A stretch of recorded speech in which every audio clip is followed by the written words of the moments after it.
하나님의 말씀 구약성경 예레미야 2장 9절입니다. 구약성경 페이지로는 1052쪽 예레미야 2장 9절 봉독하겠습니다. 그러므로 내가 다시 싸우고 너희 자손들과도 싸우리라. 여호와의 말씀이니라.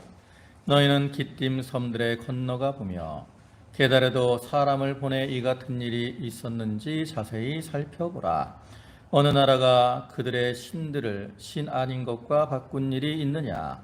그러나 나의 백성은 그의 영광을 무익한 것과 바꾸었도다. 너 하늘아, 이 일로 말미암아 놀랄지어다. 심히 떨지어다. 두려워할지어다. 여호와의 말씀이니라. 내 백성이 두 가지 악을 행하였나니 곧 그들이 생수에 근원되는 나를 버린 것과 스스로 웅덩이를 판 것인데 그것은 그 물을 가두지 못할 터진 웅덩이들이니라.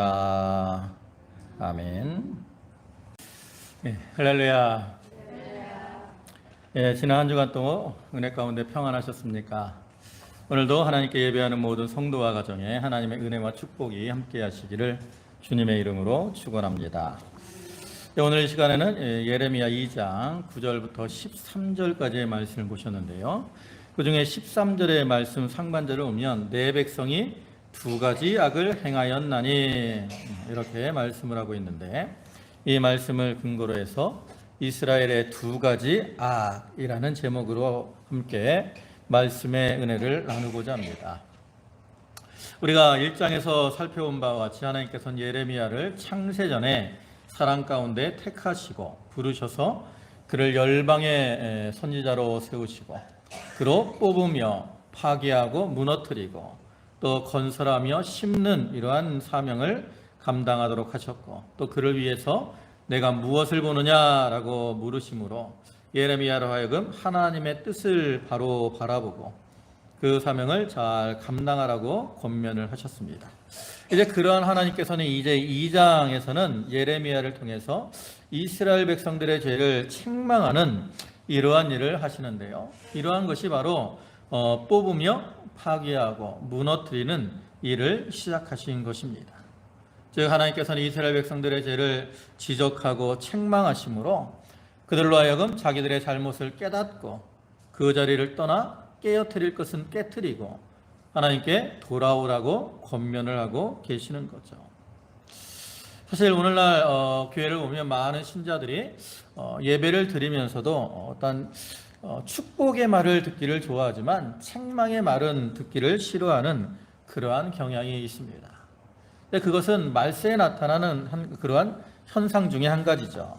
그래서 디모데후서 4장 3절과 4절을 보면 때가 이르리니 사람이 바른 교훈을 받지 아니하며 귀가 가려워서 자기의 사욕을 따를 스승을 많이 두고 또 그 길을 진리에서 돌이켜 허탄한 이야기를 따르리라. 이와 같이 말세가 되면 될수록 사람들이 바른 교훈을 듣기보다는 자기 귀를 긁어줄, 즉 자기 귀에 듣기 좋은 이러한 말들을 들으려고 한다라는 거죠. 근데 우리가 분명히 알아야 될 것은 우리 성도들이 하나님의 은혜를 받고 복된 삶을 살기 위해서는 먼저 자기 자신을 돌아보고 그 다음에 잘못된 것을 고쳐 나아가야 된다라는 거죠.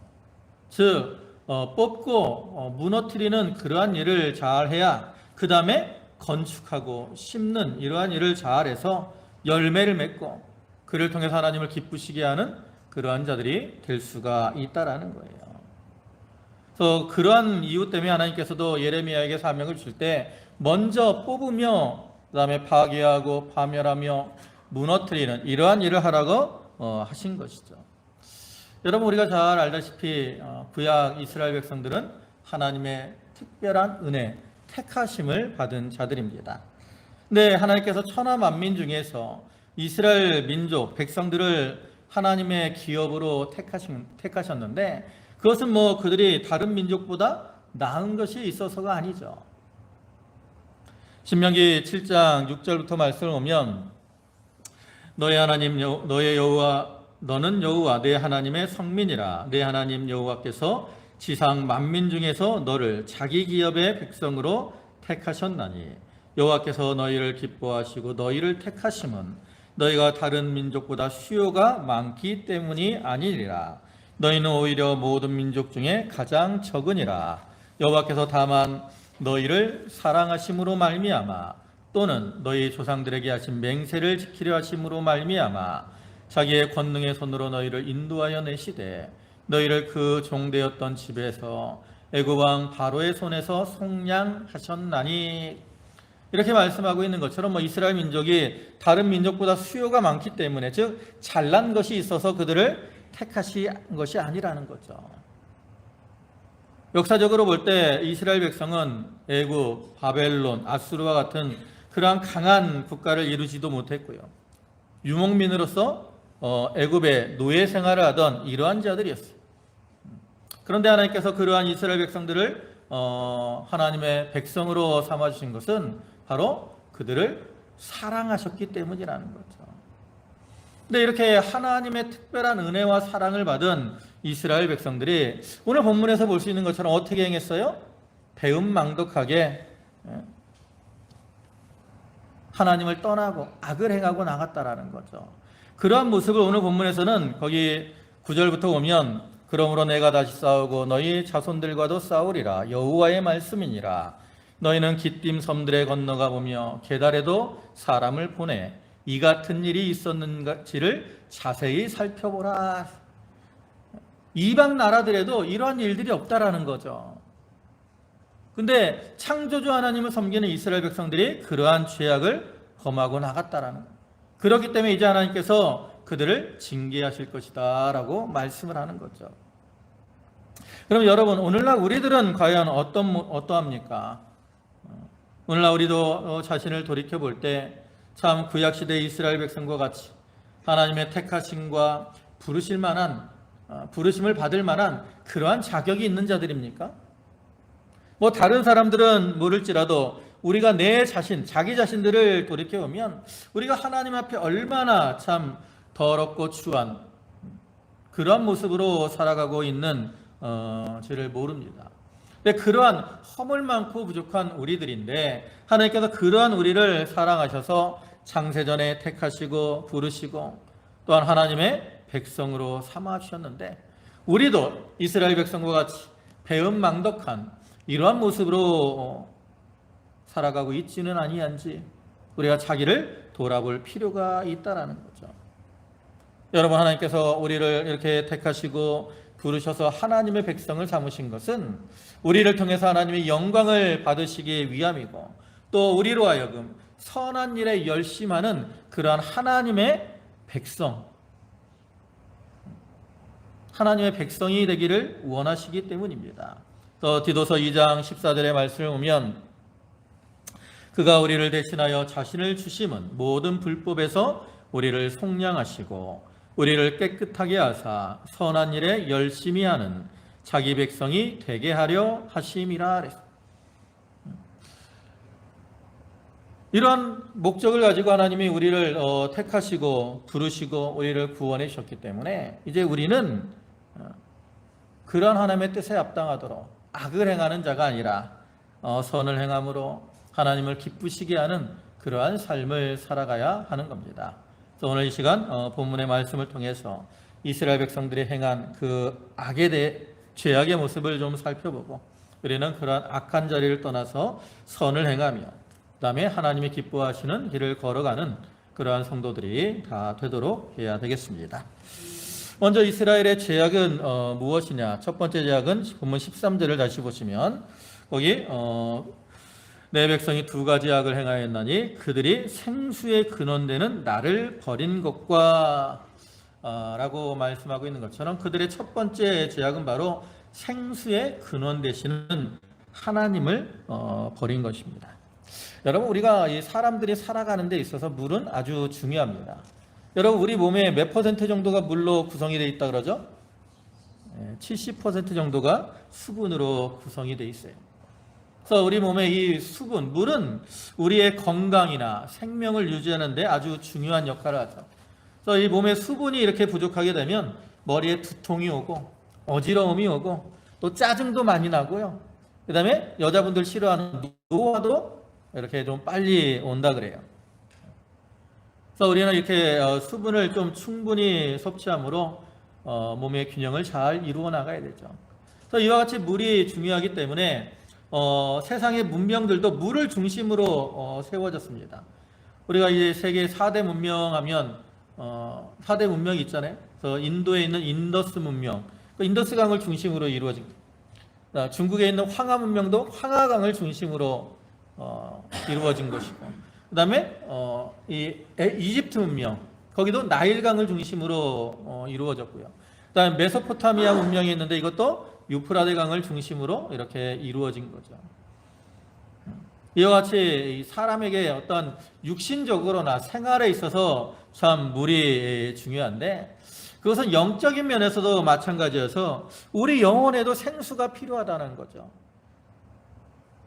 그런데 하나님은 그러한 우리 영혼에 생수를 주시는 생수의 근원이 되시는 분입니다. 에스겔 47장 1절을 보면, 그가 나를 데리고 성전문에 이르시니 성전 앞면이 동쪽을 향하였는데 그 문지방 밑에서 물이 나와 동쪽으로 흐르다가 성전 오른쪽 제단 남쪽으로 흘러내리더라. 어디서 물이 흘러나오고 있어요? 성전 문틈에서, 즉 성전에서 물이 시작이 되고 있는 겁니다. 그래서 하나님의 임재를 상징하는 이 성전 문지방에서 물이 흘러나온다는 것은 바로 하나님의 생수의 근원이 되심을 보여주는 거고요. 또 요한복음 4장 14절에서도 예수님이 이렇게 말씀하셨어요. 내가 주는 물을 마시는 자는 영원히 목마르지 아니하리니 내가 주는 물은 그 속에서 영생하도록 솟아나는 샘물이 되리라. 예수님이 생수의 근원이 되심을 보여주죠.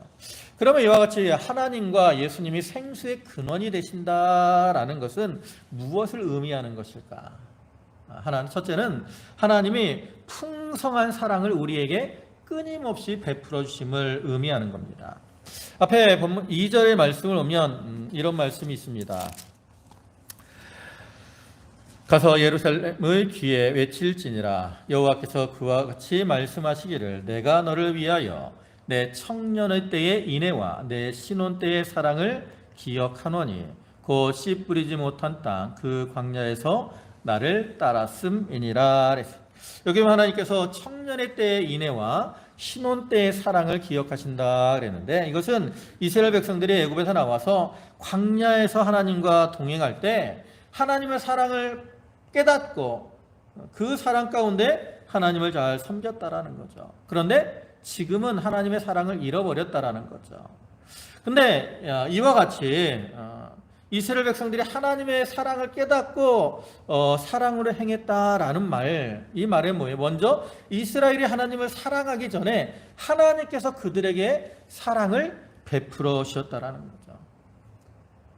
창세전의 사랑 가운데 그들을 택하셨고, 또 사랑으로 애굽에서 종살이하던 그러한 이스라엘 백성들을 건져주셨고요. 그다음에 시내산에서 언약을 통해서 사랑으로 그들을 당신의 백성으로 삼아주셨습니다. 오늘날에도 우리를 창세전의 사랑 가운데 택하시고 지금도 우리를 사랑하셔서 끊임없는 은혜를 베풀어 주시는 그러한 하나님이잖아요. 그러한 이 하나님의 사랑을 생수와 같이 끊임없이 풍성하게 베풀어 주시는 그러한 하나님이시라는 거예요. 그 다음에 또 한 가지 하나님이 생수의 근원이 되신다는 것은 생명의 길로 우리를 인도하심을 의미하는 겁니다. 앞에 3절의 말씀을 보면 이스라엘은 여호와를 위한 성물 곧 그의 소산의 첫 열매이니 그를 삼키는 자면 모두 벌을 받아 재앙이 그들에게 닥치리라. 여호와의 말씀이니라. 여기서 하나님께서 이스라엘을 대적하는 자들의 손에서 그들을 구원하셔서 생명을 주실 것을 가리키는 거죠. 앞에서도 말씀드린 것처럼 이 우리의 육신에 있어서 참 물이 아주 중요합니다. 수분이 적당히 있어야 우리가 이 정상적인 몸을 유지할 수도 있고요. 수분이 부족하게 되면 질병에도 노출이 되고 마침내는 생명이 끊어지게 된다라는 거죠. 우리 영의 생명도 참 하나님과 우리가 연결이 돼 있을 때, 하나님이 주시는 생명을 받아서 살아있는 그러한 영으로 존재하지만 이제 하나님과 끊어지게 되면 그 영이 죽은 그러한 상태에 빠지게 되는 거예요. 하나님은 생명의 근원이 되시는데 그러한 생명을 생수와 같이 우리에게 베풀어 주셨다라는 거예요. 그래서 이와 같이 하나님은 사랑이 풍성하신 또 생명이 풍성하신 그러한 하나님인데 그러한 생수의 근원 되시는 하나님을 이스라엘 백성들이 버렸다라는 거예요. 그러면 이제 생수의 근원 되시는 하나님을 버렸다라는 것은 그들이 어떻게 행한 것을 의미하는 것일까? 그들이 생수의 근원 되는 하나님을 버렸다라는 것은 첫째는 마음이 하나님에게서 멀어진 것을 의미하는 겁니다. 잠언 4장 23절의 말씀을 보면 모든 지킬 만한 것 중에 더욱 내 마음을 지키라. 생명의 근원이 이에서 남이니라. 생명의 근원이 마음에 있는 것.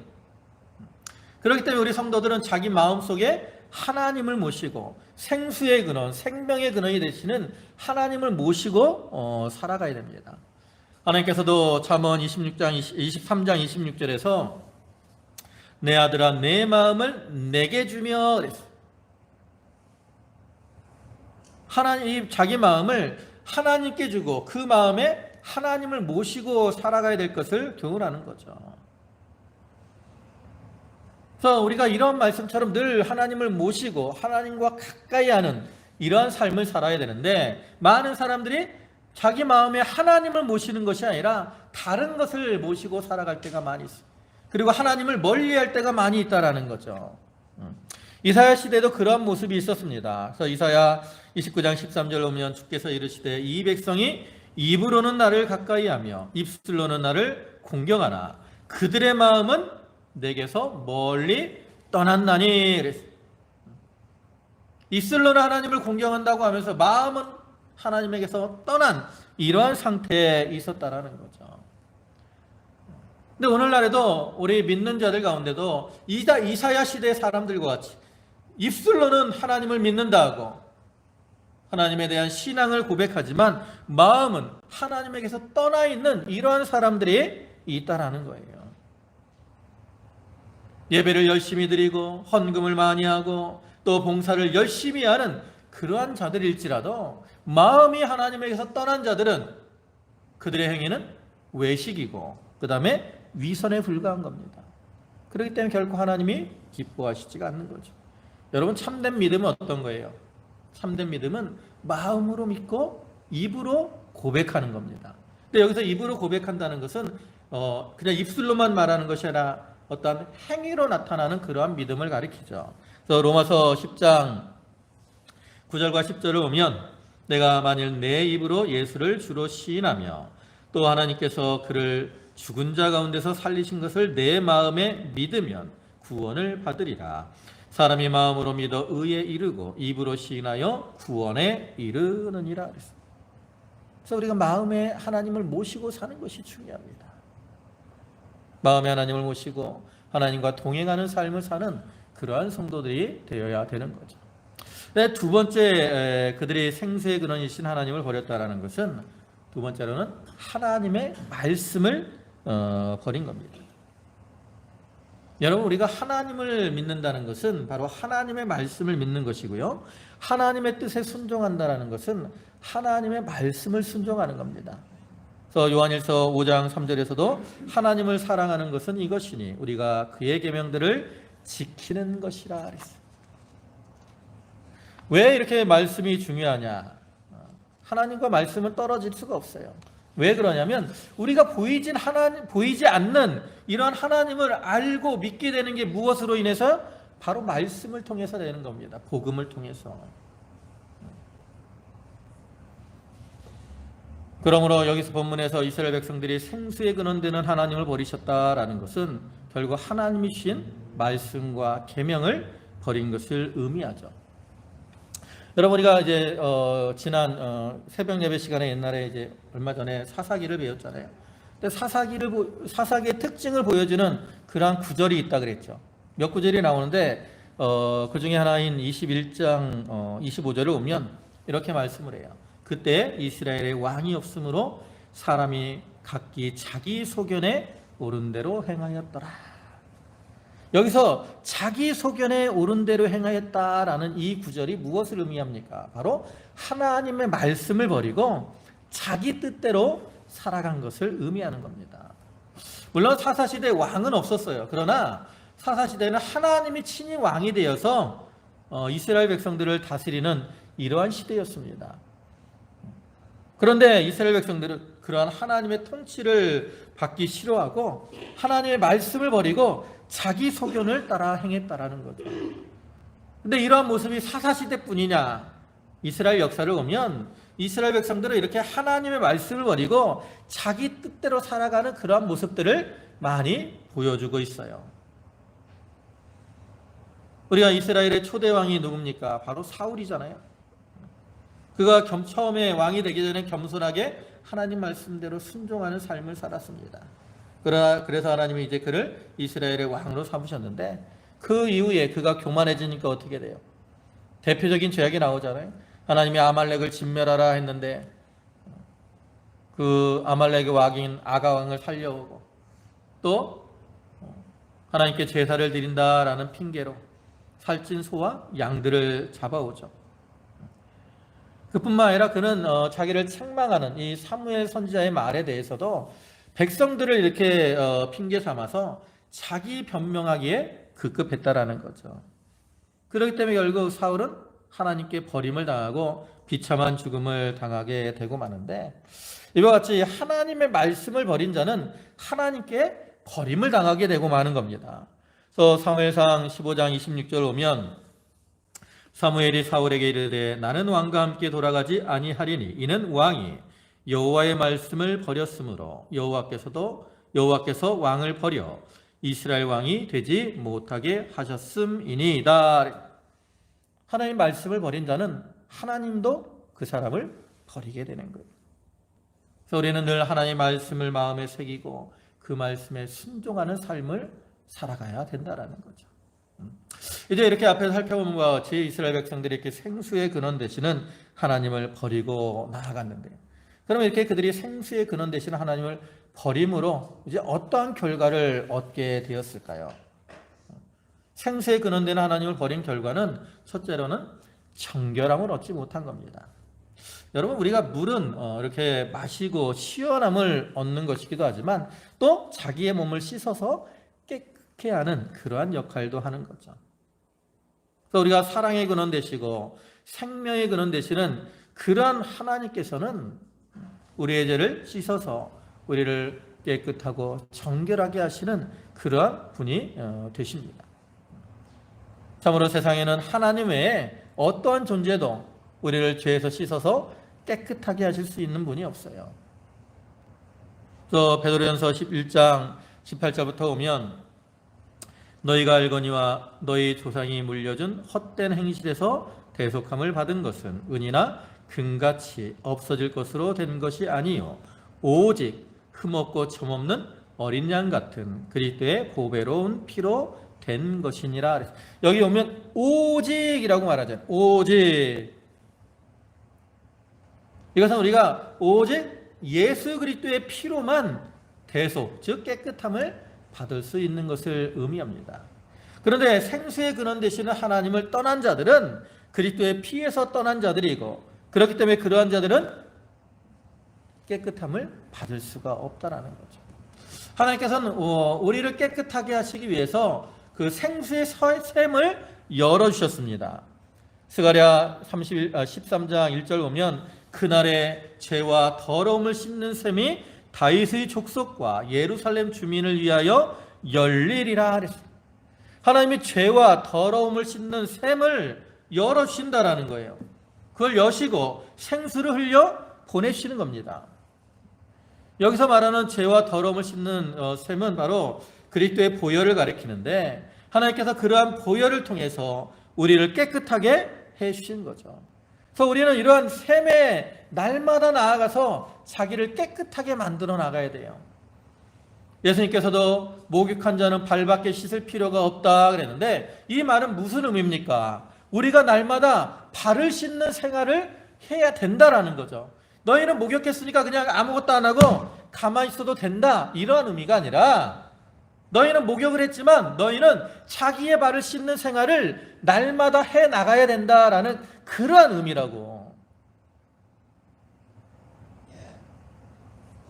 그래서 우리는 날마다 자기를 돌아보며 생수의 근원 되신 하나님께 가까이 나아가서 자기의 발을 씻는 이러한 생활을 해야 된다라는 거죠. 그러나 두 번째로 생수의 근원을 되신 하나님을 떠난 결과는 뭐냐면 마음에 기쁨과 어떤 즐거움이 사라지고 고통과 괴로움이 임하게 된 겁니다. 하나님께서는 앞에서 우리가 살펴본 것처럼 이스라엘 백성들이 죄악을 행하기 때문에 그들과 싸울 것이다 라고 말씀하셨고요. 또 본문 12절에서는 너 하늘아 이 일로 말미암아 놀랄지어다 심히 떨지어다 두려워할지어다. 하나님의 징계가 임할 것을 가리키는데, 우리가 이 갈증이 심할 때 물을 마시지 않으면 어떻게 됩니까? 참 입이 이렇게 바짝바짝 마르고 또 목이 타는 것과 같은 이러한 고통을 느끼게 되죠. 특별히 뜨거운 사막이나 또 피할 곳이 없는 바다를 여행하는 사람들에게 있어서는 마실 물이 없다면 그 고통은 더욱 클 수밖에 없어요. 우리가 살아가는 이 세상을 우리가 광야의 비유를 하고 또 고해와 같은 바다의 비유를 하잖아요. 또 이러한 세상을 살아가는 우리에게 우리가 이 생수의 근원 되시는 하나님을 떠나게 되면 그로 인해서 우리는 우리의 심령이 고통과 괴로움에 빠질 수밖에 없다라는 거죠. 그래서 그러한 고통과 괴로움에 대해서 신명기 29장 18절에서는 이렇게 말씀을 합니다. 그 마음이 우리 하나님 여호와에게서 떠나서 그랬잖아요. 그러면서 독주와 쑥의 뿌리가 너희에게 생겨서 그랬어요. 하나님을 떠난 자들에게는 하나님이 뭘 나게 한다는 거예요? 독초와 쑥의 뿌리가 나게 한다는 거예요. 독초는 몸을 상하게 하는 것이고 쑥의 뿌리는 아주 쓴 거잖아요. 그래서 그러한 고통이 임하게 된다는 거죠. 또한 생수의 근원 되시는 하나님을 떠나게 되면 그러한 자들은 참된 만족을 얻지 못하기 때문에 또한 그로 인해서 괴로움을 당할 수밖에 없습니다. 우리가 학개서를 보면 이스라엘 백성들이 이제 바벨론 포로에서 돌아와서 성전을 건축하다가 중단했어요. 그리고 그때 그들이 뭐 했어요? 자기를 위해서 부지런히 일했습니다. 자기 집 짓고 씨를 많이 뿌리고. 근데 그 결과가 뭡니까? 학개서 1장 6절을 보면 이렇게 말씀을 하죠. 너희가 많이 뿌릴지라도 수확이 적으며 먹을지라도 배부르지 못하며 마실지라도 흡족하지 못하며 입어도 따뜻하지 못하며 일꾼이 싹을 받아도 그것을 구멍 뚫어진 전대에 넣음이 되느니라. 여러분, 이러한 모습이 만족이 있는 생활입니까? 그렇지 않습니까? 만족이 없는 이러한 생활 아닙니까? 이와 같이 하나님을 떠나서 살아가는 이러한 자들은 그것은 마치 바닷물을 마신 것과 같이 참된 만족과 시원함을 주지 못하고 오히려 더 큰 고통이 임하게 되는 거예요.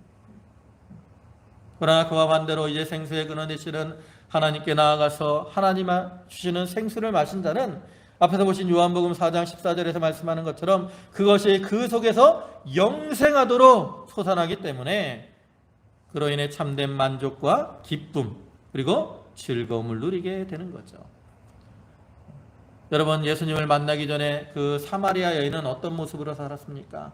만족을 얻으려고 남편을 6이나 얻었다고. 근데 만족을 누리지 못했어요. 근데 그러한 여자가 이제 예수님을 만나니까 구원함과 만족을 얻고 이제 나가서 사마리아 사람들에게 예수님을 증거함으로 그들을 예수님께로 인도하는 이러한 일을 하잖아요. 바울도 마찬가지입니다. 바울이 복음을 전하다가 빌립보 감옥에 갇혔는데 그는 생수의 근원 되시는 주님을 모셨기 때문에 그곳에도 기쁨으로 감사와 찬송을 부를 수가 있었고요. 그 다음에 바울이 이 로마 감옥에서 이 빌립보 교인들을 향해서 뭐라 그랬어요? 항상 기뻐하라. 내가 다시 말하노니 기뻐하라.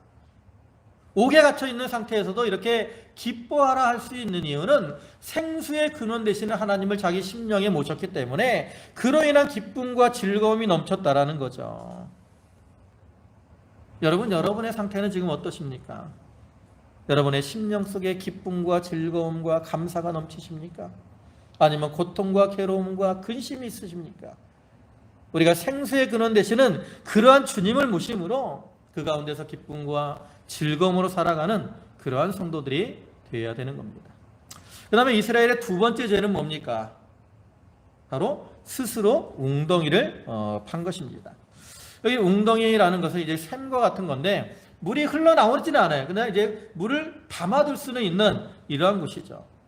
이스라엘 백성들이 생수의 근원되는 하나님을 버렸기 때문에 이제 다른 곳에서 자기들의 그 갈증을 채워줄 만한 것이 필요하게 된 거예요.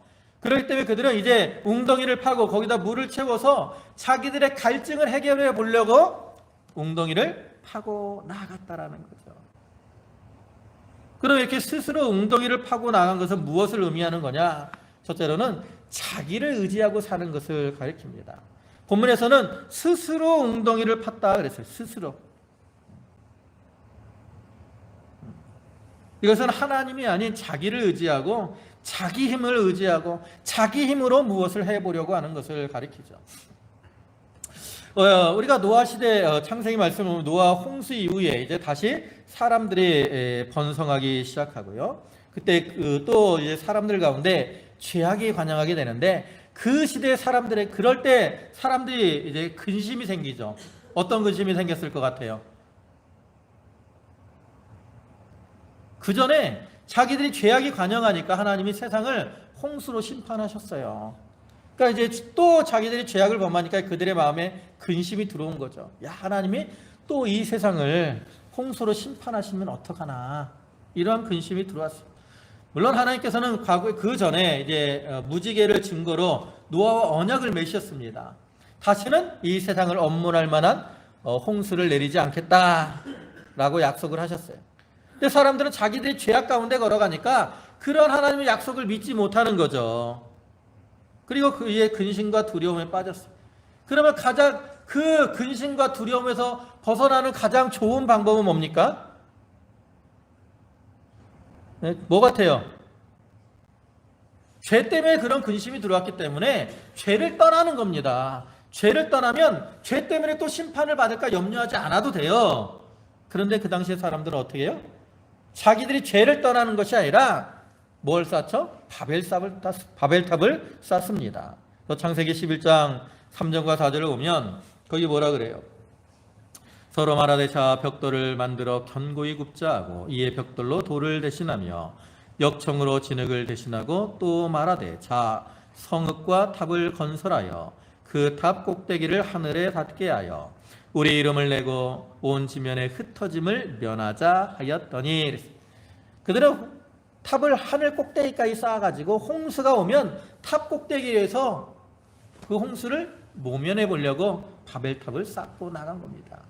이러한 모습이 바로 스스로 웅덩이를 파는 이러한 모습이라는 거죠. 그러나 그들이 이렇게 스스로 자기들을 위해서 웅덩이를 팠지만 거기는 생수의 근원이 없기 때문에 그로 인해서 만족을 얻을 수가 없는 거죠. 그다음에 두 번째로 이 웅덩이를 판다는 건 뭐냐면 세상을 의지하고 나아가는 것을 의미합니다. 뒤에 18절의 말씀을 보면 이렇게 말씀합니다. 내가 시올의 물을 마시려고 애굽으로 가는 길에 있음은 어찌 됨이며 또 내가 그 강물을 마시려고 아수르로 가는 길에 있음은 어찌 됨이냐. 여러분, 이스라엘 백성들이 생수의 근원이신 하나님을 떠났어요. 갈증이 옵니다. 그러니까 어디로 가요? 애굽으로 가요. 애굽에 있는 시올의 물을 마시려고. 또 어디로 가요? 아수르로 가요. 아수르에 있는 그 강을 마시려고. 여기 나타난 이러한 모습들은 바로 하나님이 아닌 세상을 의지하려고 하는 그러한 모습을 보여주는 겁니다. 그래서 하나님을 떠난 자들은 이와 같이 다른 거, 세상의 것을 의지할 수밖에 없는 거죠. 그러나 이 세상의 것은 잠깐 어떠한 시원함을 줄 수 있을지는 모르지만 다시 기갈에 빠지게 되는 것이고요. 또 세상에 있던 것들은 잠깐 있다 사라지는 것이기 때문에 우리에게 참된 기쁨과 만족을 주지 못하는 거예요. 여러분, 여기 이스라엘 백성들이 애굽하고 아수르로 간다 그랬는데 애굽이나 이 아수르는 어떤 나라입니까? 이스라엘을 핍박하고 대적하던 이러한 나라잖아요. 이 예레미야가 사역하던 시대 여호야김, 시드기야 이러한 왕 때인데, 여호야김은 그 선왕이 애굽왕 그 바로 느고에 의해서 폐위가 되고, 그리고 자기가 왕이 돼요. 그러니까 이 애굽왕이 강제로 이스라엘 유다 나라의 왕을 쫓아내고 새로운 왕을 세운 거라고. 또 아수르는 어떤 나라예요? 히스기야 왕 때 아수르 대군이 이 유다 나라를 침공해서 예루살렘을 빼고 다 점령하고, 또 형제 나라인 북이스라엘이 아수르에 멸망당하고 말았잖아요. 이와 같이 애굽은 이스라엘을 대적하고 핍박하는 이러한 나라들입니다.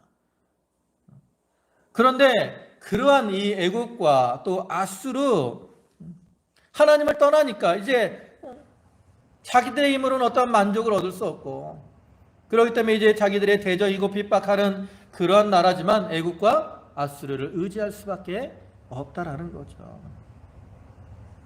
오늘날에도 우리가 하나님을 떠나서 세상의 것을 의지하며 살아가는 그러한 사람들이 많이 있습니다. 그러나 이 세상은 우리를 대적하고 핍박하는 이러한 것들이라고. 그렇기 때문에 우리는 그 가운데서 참된 만족을 얻을 수가 없는 거죠. 그래서 이렇게 이스라엘 백성들이 이제 스스로 웅덩이를 파고 나가는데, 그 결과는 뭐예요? 거기 13절 끝에 하반절을 오면 그것은 그 물을 가두지 못할 터진 웅덩이들이니라. 스스로 웅덩이를 팠는데 그 웅덩이는 어떤 웅덩이에요? 터졌어요. 물이 있어요, 없어요? 다 흘러 나가고 말았다라는 거죠. 이와 같이 스스로 웅덩이를 팠지만 그것이 터졌기 때문에 물을 마시지 못하고, 오히려 그들의 수고는 어떤 것이 되는 거예요? 헛사로 돌아가고 마는 거죠.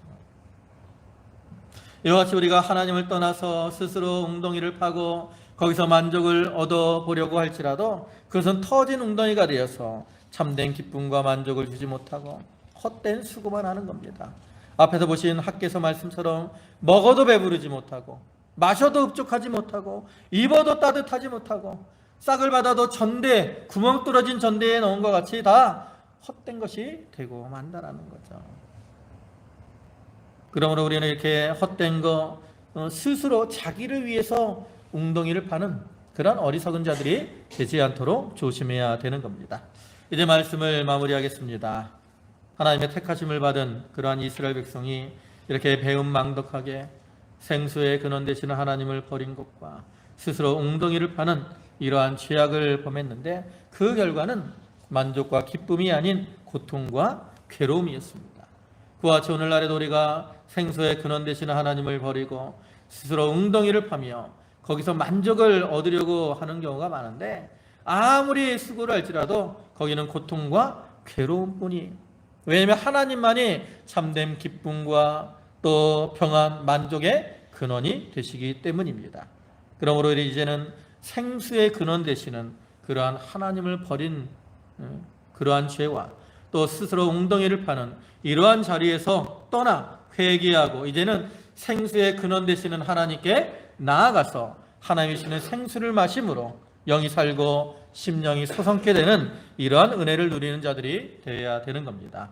이 시간 하나님께 예배하는 모든 성도들에게 이러한 기쁨, 하나님 주시는 생수를 마시는 은혜와 기쁨이 충만하시기를 주님의 이름으로 축원합니다.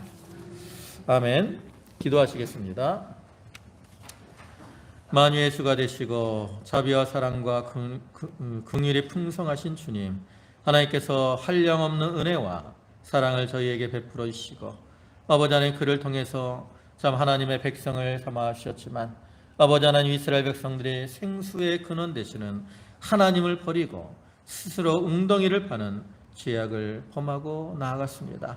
그러므로 하나님께서 그들과 싸울 것이라고 하셨고 참 하늘이 두렵도록 징계하실 것이라고 하셨는데, 아버지 하나님, 오늘날 우리들이 참 이스라엘 백성들과 같이 생수의 근원되는 하나님을 떠나고 스스로 웅덩이를 파는 이러한 어리석은 모습으로 살아가고 있지는 아니합니까? 아버지 하나님, 저희를 불쌍히 여겨주시옵소서.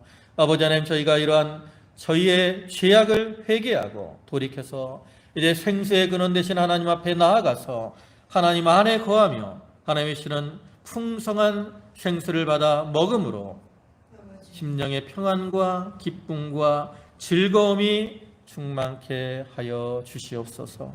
아버지 하나님, 오늘도 귀한 지혜를 허락하시고 저희를 불러주심에 감사를 드립니다. 아버지 하나님, 저희 성도들 여러 가지 어려운 그러한 처지와 형편들에 있습니다.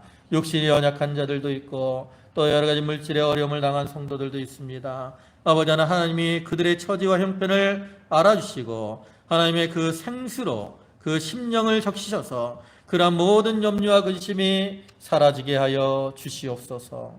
아버지 하나님, 또한 저희 성도들 하나님이 주시는 은혜에 감사해서 각기 예물들을 드렸사오니 그 바치는 손길과 심령을 기억하여 주시고 하나님의 하늘에 신령한 것과 땅에 기름진 것으로 저들에게 충만케 채워 주시옵소서. 감사하오며 예수님의 이름으로 기도 올리옵나이다. 아멘.